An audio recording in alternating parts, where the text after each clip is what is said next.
Hi hello नमस्कार, मी सुदर्शना. आज माझ्या पहिल्या व्हिडिओमध्ये तुमचं अगदी मनापासून स्वागत करते.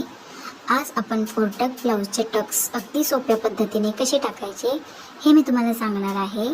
तर इथे आपण जो मेन टक्स आहे तो जे आपलं शोल्डर असतं त्याचा जो सेंटर पॉईंट असतो तो आपण सेंटर पॉईंट घ्यायचा आणि त्याच्या बाजूबाजूने 1-1 इंचाचा मार्क करायचा आणि जो आपल्या बटनपट्टीच्या इथला जो असतो तिथे आपण दोघांचा सेंटर घ्यायचं आणि मार्क करायचं. अशाच पद्धतीने आपण शोल्डरचं पण सेंटर घ्यायचं आणि मार्क करायचं.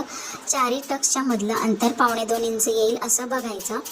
दोन्ही साईडच्या पार्टचे आपण टक्स आता तयार केलेले आहेत.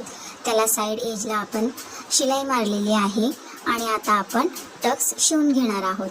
तर अशा पद्धतीने आपण जी मेन टक्स जो आहे तो 1-1 इंचाचा घ्यायचा, म्हणजे पफ एकदम छान तयार होतो आणि बाकीचे टक्स पण आपण तसेच शिवून घ्यायचे.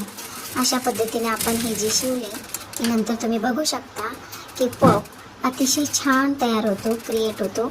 हा 4 टक्स विथ 4 टक्सचा ब्लाऊज आहे, तेवढा सुंदर बसतो. कसा वाटलं?